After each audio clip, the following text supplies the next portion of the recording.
اب اس پس منظر میں سوچئے ہم کہاں کھڑے ہیں،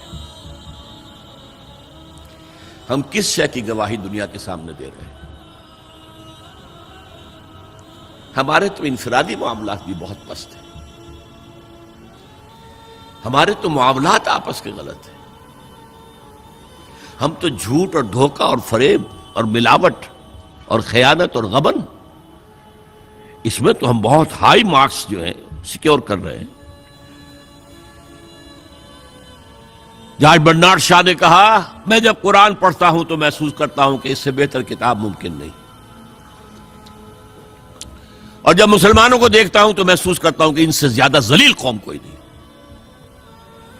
یہ گواہی ہم دے رہے ہیں، یہ محمد کے ماننے والے یہ ہیں، یہ ہے امتی محمد کے، جو اپنے پاؤں پہ کھڑے نہیں ہو سکتے، جو اپنے معاملات مینیج نہیں کر سکتے، بیکاری، یہ اور کہاں ہے وہ دین؟ کوئی ایک ہی دنیا میں دکھا سکتے ہو کہ یہ ہے دین؟ آؤ see with your own eyes, this is دین الحق۔ یہ جو میں نے آپ سے کہا تھا نا، یہ بڑی نازک ذمہ داری، بڑی نازک، اس کا ایک اندازہ آپ کو ہو جائے گا خطبہ حجۃ الوداع سے۔ حضور نے جو خطبہ دیا، اور وہ عظیم ترین خطبہ ہے تاریخ انسانی کا، آخر میں موٹی موٹی باتوں کو پھر دہرایا۔ دیکھو عورتوں کا خیال کرو، عورتوں کے حقوق ادا کرو، دیکھو غلاموں کے ساتھ نیک سلوک کرو، جو بھی تھی۔ پھر آپ نے ایک سوال کیا، الا هل بلغت، لوگوں میں نے پہنچا دیا یا نہیں؟ 1.25 لاکھ کا مجمع تھا، آج سے 1400 برس قبل 1.25 لاکھ کا مجمع بہت بڑی بات تھی، بہت بڑی بات تھی، جبکہ ابھی اسلام صرف جزیرہ نمائے عرب تک محدود تھا۔ آج بھی پہلے کبھی ہو جاتے تھے 28-30 لاکھ بھی، ان مینیجیبل ہو رہا تھا معاملہ۔ اب سعودی عرب کی حکومت نے کو مینیج کیا، پابندیاں لگائی، تو 20 لاکھ، یہی ہے نا، 1.25 لاکھ کا مجمع۔ اور اس کا نقشہ میں دکھا دوں، ایک ایک حرف آپ 3 مرتبہ کہہ رہے تھے۔ داہنی طرف رخ کر کے کہا، وہ سنا، پھر مکبر کھڑے ہوئے ہیں، اس نے سنا اور آگے پہنچایا، اس نے سنایا آگے پہنچایا۔ لاؤڈ سپیکر تو تھا نہیں، کوئی پبلک ایڈریس سسٹم تو نہیں تھا۔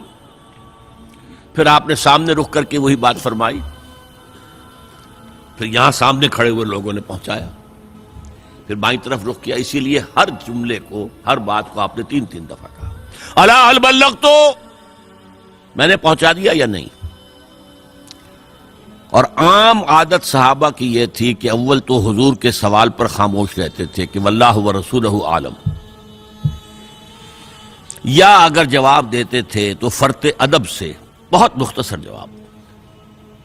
وہ چلبل قسم کے شاگرد جو ہوتے ہیں، جو استادوں کو بھی پڑھانا چاہتے ہیں، صحابہ کرام اس طرح کے نہیں تھے، اپنی لیاقت اور ذہانت کا روب جو ہے اپنے استادوں پر گاٹھ دیں۔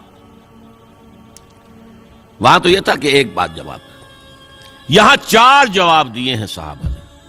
انا نشہد انک قد بلغت الرسالۃ وادیت الامانۃ ونصحت الامۃ وکشفت الغمۃ۔ 3 مرتبہ حضور نے کہا الا هل بلغت، اور 3 مرتبہ جواب آیا انا نشہد انک قد بلغت الرسالۃ وادیت الامانۃ ونصحت الامۃ وکشفت الغمۃ۔ اے نبی، ہم گواہ ہیں، آپ نے حق رسالت ادا کر دیا، آپ نے حق امانت ادا کر دیا۔ یہ قرآن تو ہمارے لیے اللہ نے نازل کیا تھا نا، آپ کے پاس تو امانت تھی۔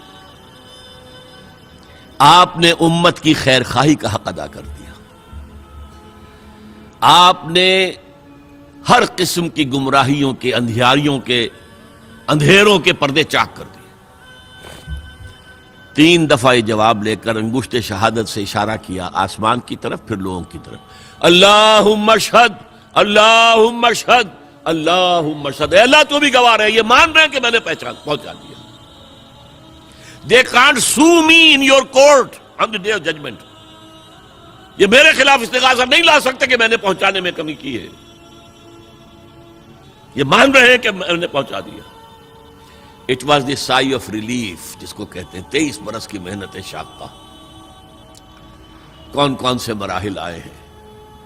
یوم طائف بھی آیا ہے، 3 سال کی شیب بنی ہاشم کی قید بھی ہے، معرکہ احد بھی ہے، احزاب بھی ہے، 70 مبلغین ذبح کیے گئے ہیں. کیا کیا نہیں دیکھا، کیا کیا نہیں جھیلا. لیکن پھر بات کیا ہوئی؟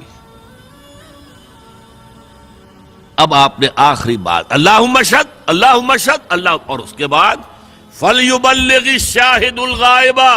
اب جو یہاں موجود ہیں ان کے ذمے ہے کہ پہنچائیں ان کو جو یہاں نہیں ہے. میں فارغ، میرے کندھے سے بوجھ اتر گیا، اب تمہارے کندھوں پر آیا. اب اس غائب میں وہ بھی تمام لوگ شامل تھے جو اس وقت دنیا میں تھے اور وہاں نہیں تھے. شاہد اور غائب کا لفظ آ گیا جہاں سے میں نے بات شروع کی تھی. شاہد اور غائب، شاہد موجود، فَلْيُبَلِّغِ الشَّاهِدُ الْغَائِبَ، اور غائب میں وہ بھی ہے جو قیامت تک آئیں گے. یہ ہے اس امت کا فرض منصبی، اور اگر آپ سمجھیں یہ ہے اس امت کا فریضہ رسالت. هي الحلقات تحفظني بآيات من القرآن، هي الحلقات تملأني بحب المصطفى العدنان، هي الحلقات تحفظني بآيات من القرآن، هي الحلقات تملأني بحب المصطفى العدنان.